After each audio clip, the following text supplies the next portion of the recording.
Hoy, el debate central y vital de nuestra época lo constituye una revisión fundamental del modelo occidental de crecimiento y del modelo occidental de cultura.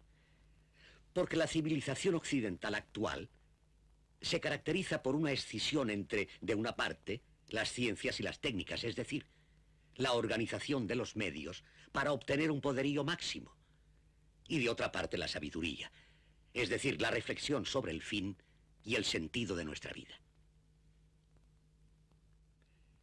Si nos dejamos llevar por esta deriva, nos encaminamos hacia un suicidio planetario. Moriremos por exceso de medios y por ausencia de fines humanos. Esta civilización exagera el individualismo, privando al hombre de sus dimensiones más propiamente humanas, o sea, la trascendencia, la posibilidad permanente de ruptura con las ataduras del pasado y del presente para crear un porvenir inédito, y la comunidad, o sea, la conciencia en cada uno de ser responsable del porvenir de todos, utilizando todos los medios científicos, técnicos, económicos, políticos, culturales y espirituales para que cada mujer, cada hombre, cada niño pueda desarrollar plenamente toda la riqueza humana y todo el poder de creación que lleva dentro de sí. Privado de estas dos dimensiones humanas, fundamentales, el mundo se reduce a una jungla en la que se enfrentan ciegamente y con violencia las voluntades de crecimiento y los deseos de poder de los individuos, los grupos y las naciones.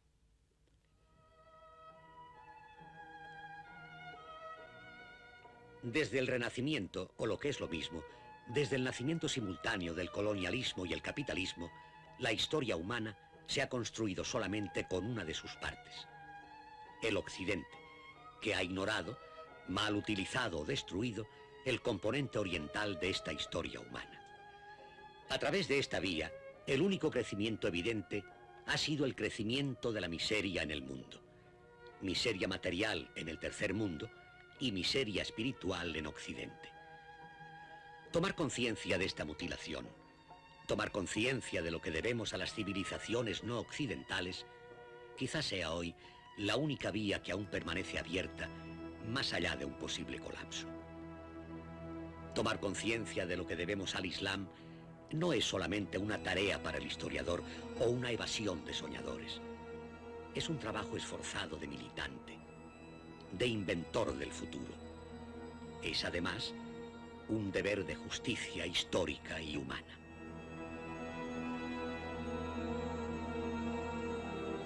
¿Quiénes son? ¿Quiénes han sido los árabes? ¿Qué papel han jugado en la evolución de la historia de la humanidad?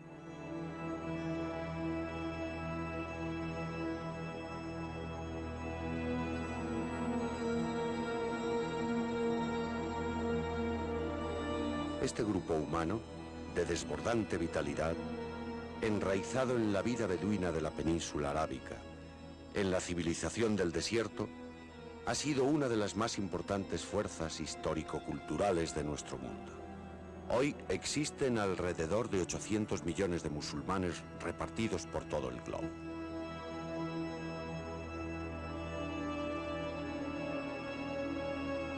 Para ellos, el Islam es a la vez religión, sabiduría y forma de Estado.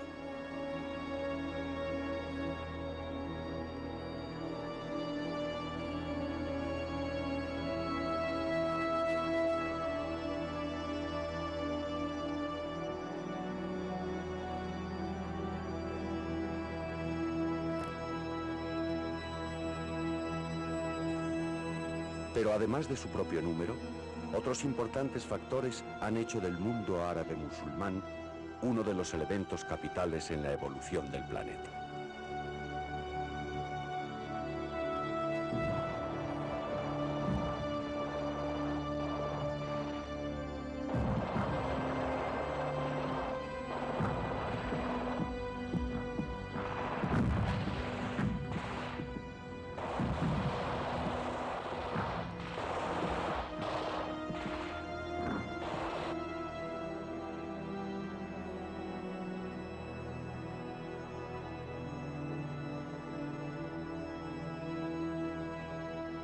Durante bastantes siglos, el Islam y el Occidente cristiano fueron mundos en permanente colisión.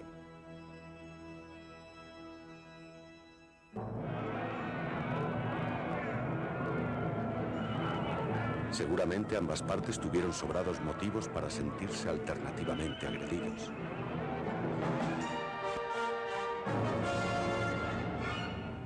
Pero también, incluso durante esos periodos de lucha a muerte, los contactos humanos, culturales y comerciales inseminaron recíprocamente a los dos bandos.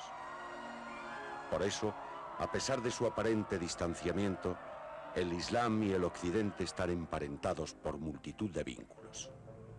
Sus historias están ya para siempre enlazadas con un fuerte nexo común.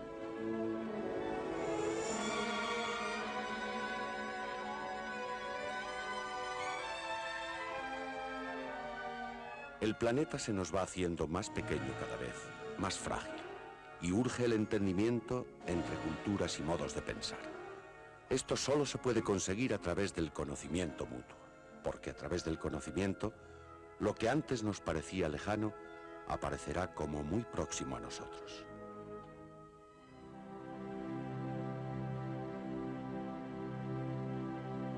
El mundo árabe surge del desierto, donde la carencia casi absoluta de todo fomenta la imaginación y el deseo tanto como la resistencia frente a la adversidad. De su unión y dependencia con la naturaleza surgieron sus únicos conocimientos. El de las plantas, de las que dependía su subsistencia. El del cíclico correr de las estaciones. El del régimen de los vientos y las lluvias que aplacaban su sed. El del elevarse y ocultarse de las estrellas que les guiaban en sus continuos desplazamientos. Así transcurrió su vida, casi inmutable, sin otra unidad entre los diversos grupos humanos que el saberse hijos de las mismas condiciones de vida. A su alrededor, los imperios habían ido gestándose y eclipsándose. Egipto, Mesopotamia, Roma y Persia. Pero los árabes nunca tuvieron otras relaciones con ellos más que el contacto mercantil, transportando mercancías a través del desierto, y la participación mercenaria de algunas tribus como fuerzas de choque al servicio de uno u otro.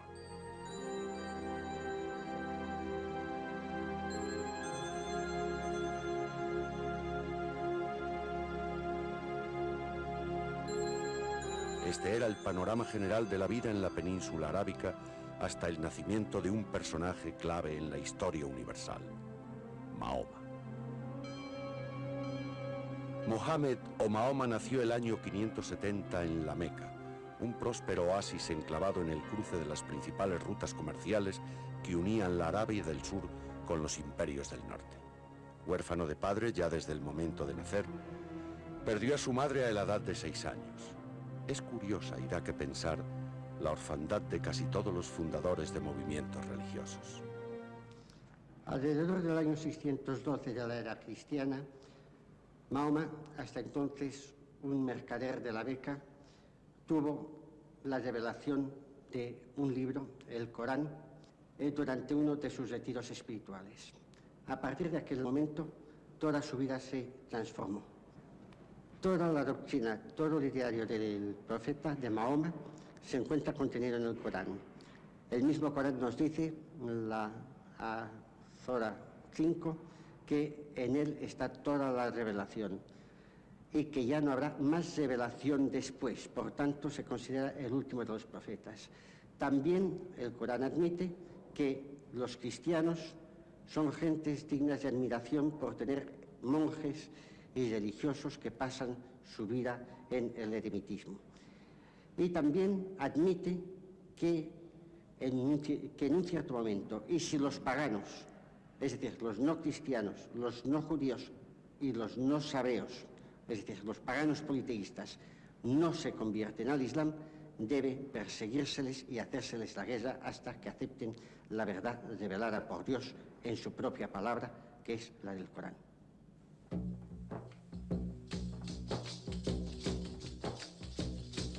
El año siguiente a la muerte de Mohammed, el 633, los árabes conquistan el Irak a los persas sasánidas.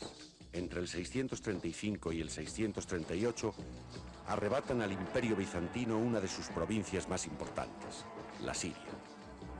En el 642 derrocan a la dinastía sasánida y conquistan todo el Irán. Simultáneamente, otro ejército árabe conquista Egipto y Tripolitania a Bizancio. En el 710 ocupan todo el Magreb. Entre este año y el 713, los árabes conquistan casi toda España y llegan hasta Poitiers. En Asia, la caballería árabe se apodera de Samarcanda y desde allí penetra aún más en el oriente, llegando hasta la India. En poco más de 100 años, el imperio de los califas árabes se extendió desde el Turquestán hasta España y puso en peligro a la India, China y gran parte de Europa. Después de la definitiva conquista de Alejandría de Egipto en el año 646, se inician las primeras expediciones árabes por mar y por tierra hacia el Magreb u Occidente. En el año 698, la flota árabe asaltó Cartago, capital de la provincia bizantina de África Menor, y desde este puerto organizarán expediciones marítimas contra Sicilia, Cerdeña e Hispania. En la península ibérica gobierna la monarquía visigoda, que atraviesa una grave crisis política.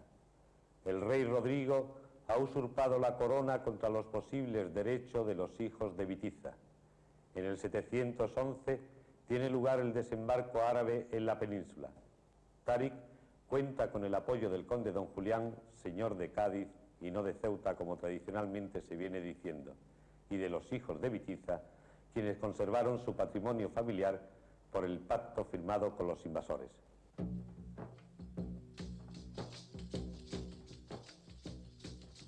Conservamos el documento árabe más antiguo. Se trata del famoso Tratado de Teodomiro, firmado por este gobernador visigodo del sudeste, Murcia, con Abdelaziz, hijo de Musa, en abril del 713. Los árabes se comprometen a no cambiar las leyes de Teodomiro y sus seguidores, a no confiscar sus propiedades ni esclavizarlos, a no separarlos de sus mujeres e hijos ni matarlos, a no quemar sus iglesias ni expropiarlas, a no ser discriminados ni aborrecidos por sus ideas religiosas. Se comprometen a su vez a acoger a los musulmanes, a no dar refugio a los enemigos de estos y a darles toda la información necesaria sobre el enemigo. En resumen, la fácil y rápida conquista árabe de la península ibérica se puede explicar, por una parte, por la escasa o nula asimilación del elemento visigodo por el hispano-romano, que era mayoritario, y sobre todo porque lo mismo que habían hecho Mahoma y los primeros califas del Islam en Oriente, los árabes que invadieron la península ibérica en el siglo VIII pactaron y negociaron con las autoridades o comunidades que se sometieron, con gran realismo y sentido práctico, aceptando las costumbres locales y haciendo gala de una gran tolerancia.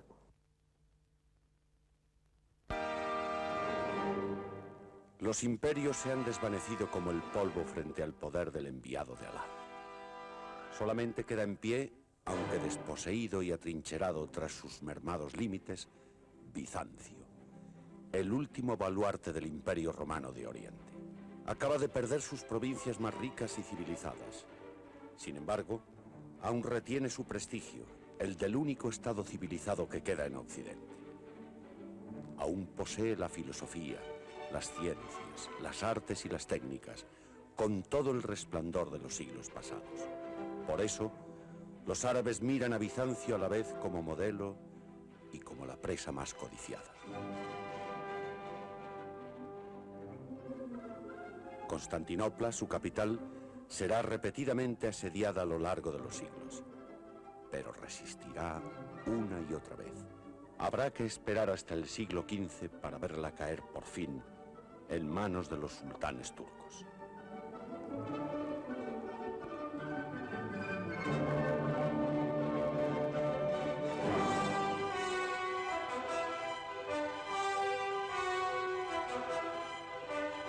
Ahora, en el siglo VIII, los califas omeyas se sientan en el trono de los gobernadores bizantinos de Damasco, en Siria, y establecen allí la sede del gobierno del universo musulmán.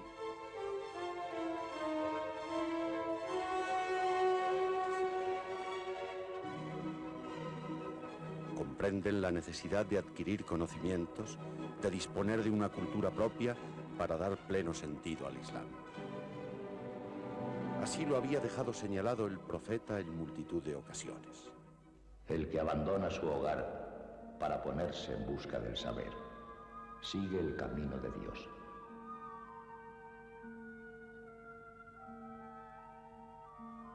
La tinta del sabio es más sagrada que la sangre del mártir. Es un intento sincero de conseguir cultura. El auténtico primer renacimiento de los estudios clásicos que situará al Islam varios siglos por delante del occidente no bizantino. Los árabes dieron ejemplo de amor y respeto a la filosofía y a las ciencias, a los libros.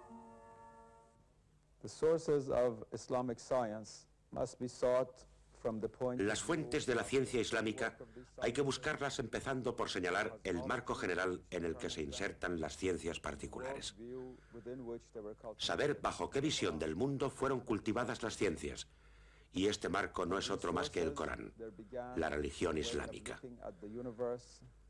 A partir de este marco general, se da un modo de observar el universo, la naturaleza y las demás civilizaciones, que hizo posible la integración de todas las ramas de las ciencias particulares en la creación de la ciencia islámica. Pero desde el punto de vista de las fuentes históricas de la ciencia islámica, digamos que la más importante fue la greco-helenística, heredera de la ciencia griega clásica, que se desarrolló en Alejandría, Egipto, y que después llegó al Oriente Medio, Antioquía y otras ciudades más al este. También las ciencias hindúes jugaron un importante papel en la creación de la ciencia islámica, especialmente en el campo de la astronomía, la medicina y las matemáticas. En tercer lugar, algunas de las ciencias iraníes preislámicas, de nuevo en el campo de la astronomía y de la farmacología, desempeñaron un importante papel. Finalmente, debemos mencionar la influencia indirecta de la ciencia china, que a través de diversos avances tecnológicos y de la alquimia penetraron en el mundo islámico. Griega, greco-helenística, hindú, persa e indirectamente la china fueron las fuentes externas más importantes para la creación de la ciencia islámica, basada sobre todo en la concepción coránica del universo y del saber. Cuando Harún al-Rashid, el famoso sultán de las 1001 noches, se apodera de Ankara, o cuando su descendiente Al-Mamun consigue una victoria sobre el emperador bizantino, uno y otro no exigen otra cosa como botín de guerra más que el envío de manuscritos antiguos y de obras griegas. Es una pasión raramente conocida antes en la historia por todo elemento constitutivo del saber humano. Los califas abasíes, que trasladaron la capital a Bagdad, promocionaron y sistematizaron las traducciones y bibliotecas. Allí, Al-Mamun, alrededor del año 800, creó la primera escuela de traductores. Al-Mamun pagaba por estas traducciones su peso en oro. Quizás por eso el estilo caligráfico era cúfico, con caracteres grandes y bien separados, con amplios márgenes y en un papel bastante más grueso que el actual. Obtenidas por uno y otro modo, la biblioteca de la Casa de la Sabiduría de Al-Mamun llegó a contar con 1 millón de obras. Y no era la suya la única biblioteca de Bagdad. A finales del siglo IX, un viajero contabiliza en la ciudad más de 100 bibliotecas públicas. En el resto del mundo islámico, la pasión por los libros era semejante. Cuando en Europa solamente en los monasterios se sabía leer y escribir, una pequeña ciudad como Nafak, en Irak, contaba con 40.000 volúmenes en su biblioteca pública. Los temas científicos gozaban de un interés casi general.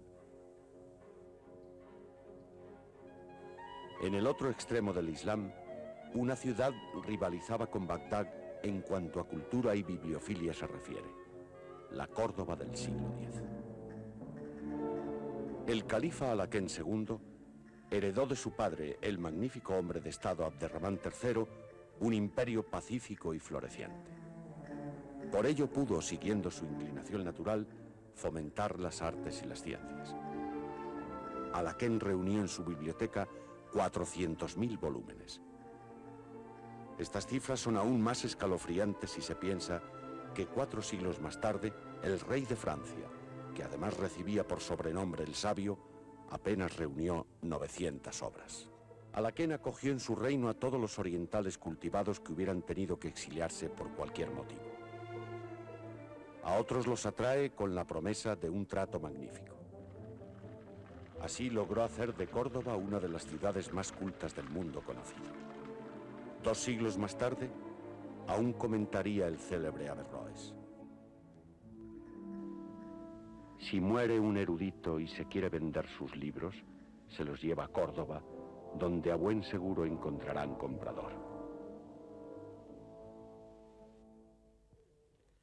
En su apogeo, la Universidad de Córdoba, bajo los pórticos de su gran mezquita, aquí mismo, donde enseñaba Averroes, constituyó el centro de irradiación de la cultura hacia toda Europa. Es por eso que el Islam andaluz es una parte tan importante de la herencia cultural europea. La cultura europea está en deuda con él, porque, al contrario de lo que corrientemente se dice, el primer renacimiento no tuvo lugar en Italia durante el siglo XVI, sino en España 4 siglos antes, precisamente en la Universidad de Córdoba, de la que Bacon extrajo los primeros principios de la ciencia experimental, y en la que la cultura antigua pudo renacer a través de las traducciones de los autores árabes realizadas bajo el impulso del obispo Raimundo de Toledo. Esta profunda verdad de nuestra común historia se nos hace más evidente al escuchar la música de las piedras de la gran mezquita de Córdoba. De esta Universidad Musulmana de Córdoba irradió sobre 3 continentes la cultura en su forma más total.